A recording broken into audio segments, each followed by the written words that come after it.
नमस्कार, मैं आचार्य करुणाशंकर मिश्र अपने YouTube चैनल नंदी घोष के माध्यम से आज आपके सामने माँ दुर्गा के प्राकट्य का प्रसंग प्रस्तुत कर रहे हैं।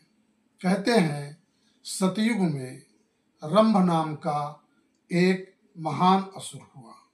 उसने अपने तपोबल से पूरे विश्व में, पूरे संसार में त्रास उत्पन्न कर दिया। उसके अत्याचार से सभी देवगण एकत्रित हुए और उससे युद्ध करना प्रारंभ किया। कहते हैं कि इस रंभ नाम का जो असुर था, इसकी पत्नी यक्षिणी थी जो महिषी थी। वह ज्यादातर अधिक समय भैंस के रूप में रहती थी। रंभ और इस यक्षिणी महिषी के संयोग से उन्हें एक पुत्र प्राप्त हुआ जिसका नाम महिषासुर रखा। जब रंभ का अत्याचार संसार में व्याप्त हो गया तो सभी देवताओं ने मिलकर के उसके साथ घोर संग्राम किया। परिणाम ये हुआ कि उस युद्ध में रंभ असुर का वध देवताओं के द्वारा किया गया। कुछ समय के पश्चात जब महिषासुर बड़ा हुआ तब उसे ज्ञात हुआ कि सभी देवताओं ने मिलकर के मेरे पिता रंभ का वध किया है। देवताओं से प्रतिशोध लेने के लिए महिषासुर ने घोर तपस्या प्रारंभ की। उसकी तपस्या से पूरे संसार में त्रास उत्पन्न होने लगा। पूरा संसार जलने लगा। सभी देवी देवता बहुत ही व्याकुल हो गए और उसने अपार शक्तियों को अर्जित कर लिया। इन शक्तियों को पा करके वह अभिमानी महिषासुर देवलोक में देवताओं के साथ अत्याचार करने लगा। देवताओं को देवलोक से निकाल दिया। वे सभी देवता अब पृथ्वी तल पर विचरण कर रहे थे। उसने स्वर्गलोक पर भी आक्रमण किया, इंद्र से घनघोर युद्ध किया और इंद्र को भी पराजित कर दिया। देवराज इंद्र भी स्वर्गलोक छोड़ करके अन्यत्र पलायन कर गए। इस प्रकार से सभी देवता बहुत दुखी हुए। सभी देवता मिलकर के त्रिदेव ब्रह्मा, विष्णु और महेश की शरण में गए और उनसे अपनी व्यथा बताया कि इस पूरे त्रैलोक्य में महिषासुर ने बहुत ही उत्पात और संकट उत्पन्न कर दिया है। इस बात को सुन करके त्रिदेव और सभी देवताओं ने विचार विमर्श किया कि महिषासुर के पास अपार शक्ति है। उसके अंदर तपोबल इतना है कि उससे कोई भी देवता युद्ध में उसे परास्त नहीं कर सकता है। अंत में सभी देवता और त्रिदेवों ने मिलकर के यह विचार किया कि सभी देवता और त्रिदेव अपना तेज एक बिंदु पर एकत्रित करें, एक स्थान पर एकत्रित करें और इस तेज से ही उस महिषासुर का वध हो सकता है। ब्रह्मा, विष्णु, महेश और सभी देवता, इंद्र, अग्निदेव, पवन देव, कुबेर, वरुण देव इत्यादि सभी देवताओं ने अपना तेज एक स्थान पर एकत्रित किया। जब वह तेज एकत्रित हो गया तो उस तेज ने एक आकृति लेना प्रारंभ किया और यह आकृति एक स्त्री के रूप में प्रकट हुई और इस स्त्री की 8 भुजाएं थी, अष्टभुजा। और इस तरह से माँ दुर्गा का प्राकट्य हुआ। माँ दुर्गा को पा करके सभी देवताओं ने उनकी स्तुति की। सभी देवताओं ने माँ दुर्गा को अस्त्र शस्त्र प्रदान किए। भगवान विष्णु ने अपने चक्र से एक चक्र निकाल करके माँ दुर्गा को दिया। ब्रह्मा जी ने भी आशीर्वाद दिया। भगवान शिव ने अपना त्रिशूल समर्पित किया। अग्निदेव ने भी धनुष दिया, वरुण ने अपना काल दंड दिया, महाराज यम ने काल पाश दिया। इस तरह से सभी देवताओं ने अस्त्र शस्त्र दिए और नगाधिराज हिमालय ने माँ दुर्गा की सवारी के लिए सिंह दिया। और इसलिए माँ दुर्गा का जब जय घोष किया जाता है तो उन्हें सिंह वाहिनी के भी नाम से पुकारा जाता है। और महिषासुर का जब वध किया था तो वो महिषासुर मर्दिनी के भी नाम से विख्यात हुई। महिषासुर मर्दिनी और सिंह वाहिनी ये जय घोष में नाम बहुत ज्यादा प्रयोग किए जाते हैं। माँ दुर्गा उस असुर महिषासुर से युद्ध करने के लिए निकल पड़ी और महिषासुर स्वर्गलोक में शासन कर रहा था। उसने अपने अनेक सेनापतियों को माँ दुर्गा को बंदी बनाकर लाने के लिए कहा और उन सेनापतियों में ध्रुमलोचन, रक्तबीज जैसे अनेक, शंख जैसे सेनापति थे। माँ दुर्गा से जब युद्ध हुआ तो धूम्रलोचन का वध माँ दुर्गा ने कर दिया। रक्तबीज ऐसा सेनापति था कि उसको ये वरदान प्राप्त था कि यदि इसके रक्त का एक कण, एक बूंद भी धरातल पर, पृथ्वी पर पड़ जाएगा तो उससे दूसरा रक्तबीज उत्पन्न हो जाएगा और वह अपने को अजय समझता था।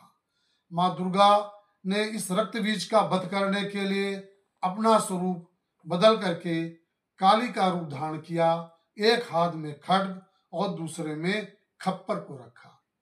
रक्तबीज का जब वध किया तो उस रक्तबीज का रक्त धरातल पर नहीं गिर पाया। उस खप्पर में ही रक्तबीज के रक्त को रख लिया और उसका वो पान कर गई। रक्तबीज का भी अंत हो गया। महिषासुर विविध रूप में युद्ध करता था, लेकिन वह अधिकतर भैंसा का रूप धारण करके वह देवताओं से युद्ध करता था।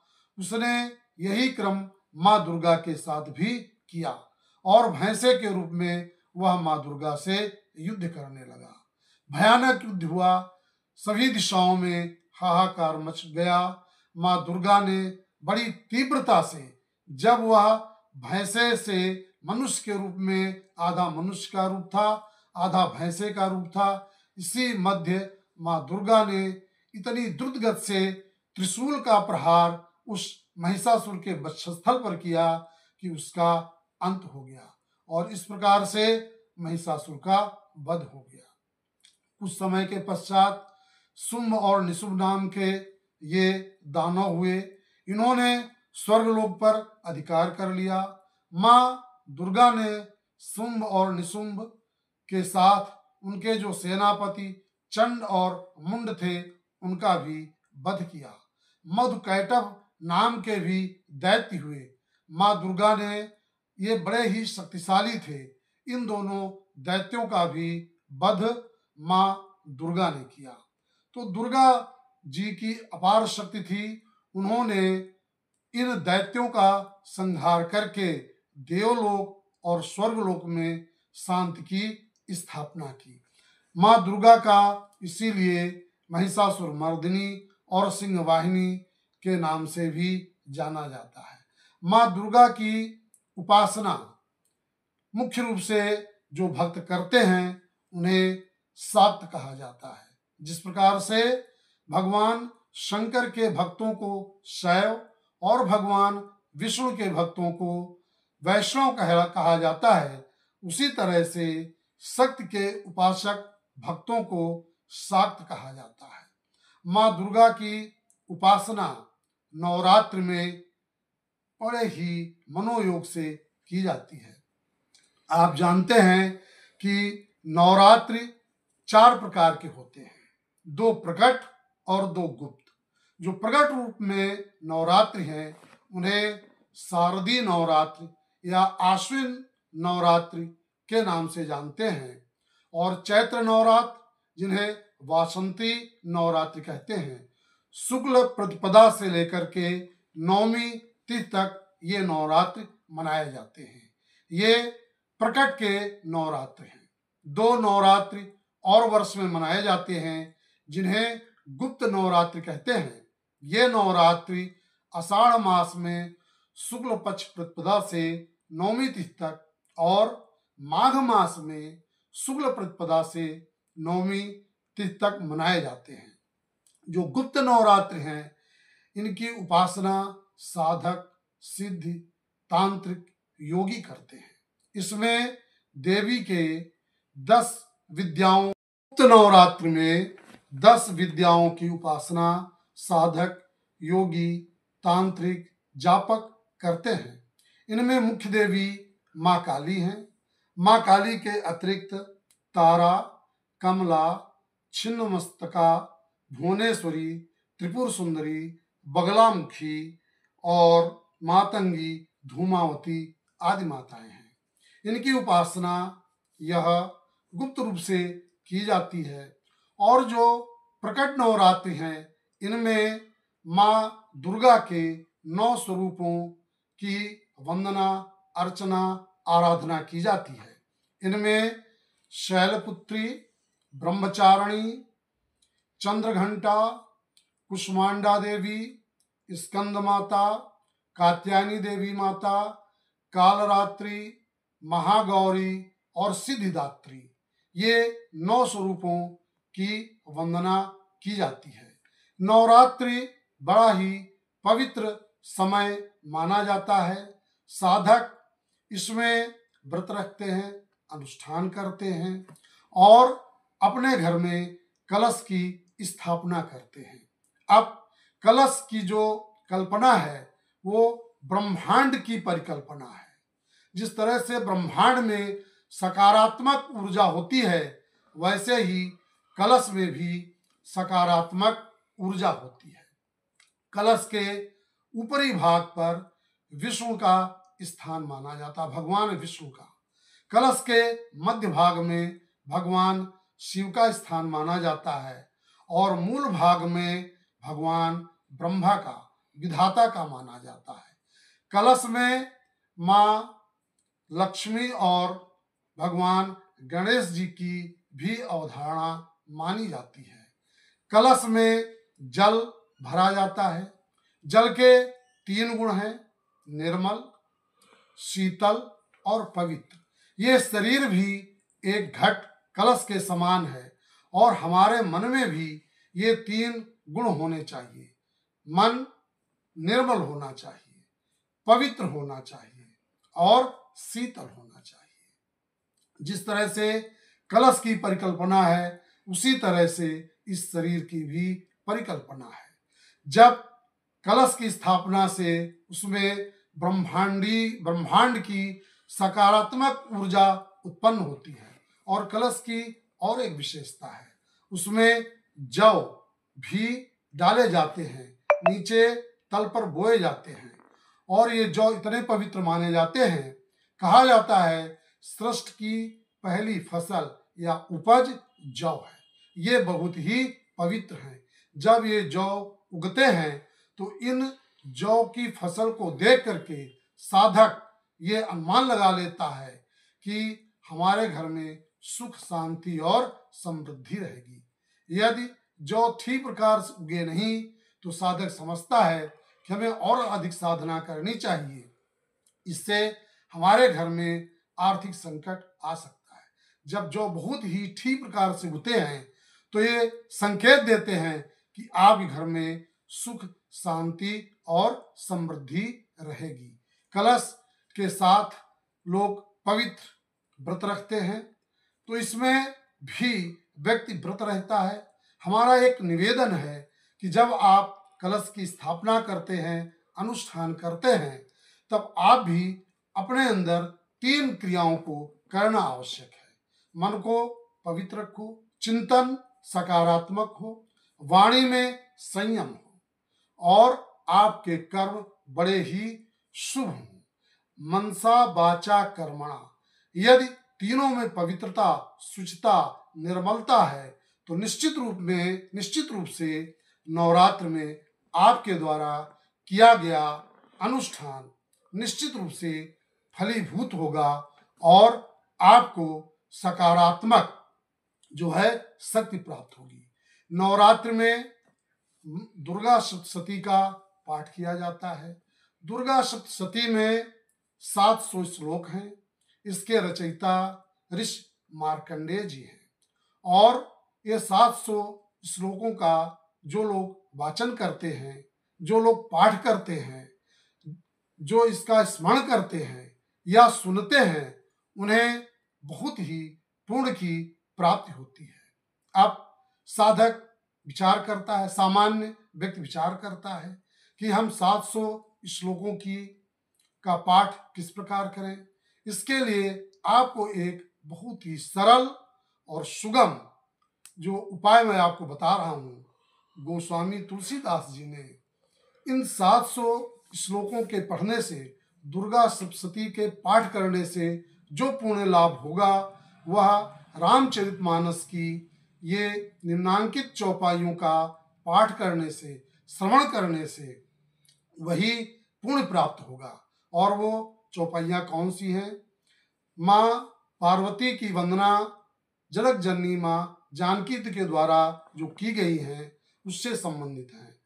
जय जय गिरिवर राज किशोरी, जय महेश मुख चंद्र चकोरी, जय गज बदन खड़ानन माता, जगत जननी दामिनी दुति गाथा, नहीं तव आदि मध्य अवसाना, अमित प्रभाव वेद नहीं जाना, भव भव विभव पराभव कारिणी, विश्व विमोहनी शुभश्री बिहारिणी, पति देवता सुतीय मह मातु प्रथम तव रेख, महिमा अमित न कही सकें सहस शारदा शेष। यदि आप इन चौपाइयों का गायन करते हैं, सुनते हैं, तो आपको वही पूर्ण लाभ प्राप्त होगा जो दुर्गा सप्तशती के 700 श्लोकों का पाठ करने से प्राप्त होता है। यदि आप इतना भी नहीं कर पाते हैं, समयाभाव है, तब आप एक श्लोक का अवश्य वाचन करें।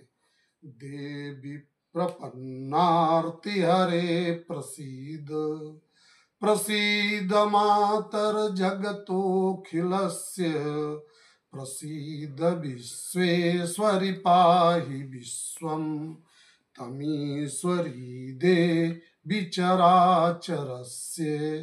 जब माँ दुर्गा जी के सामने, माँ दुर्गा की विग्रह के सामने आप हाथ जोड़ करके खड़े हैं, तो इस सूक्त वाक्य को आप अवश्य बोले।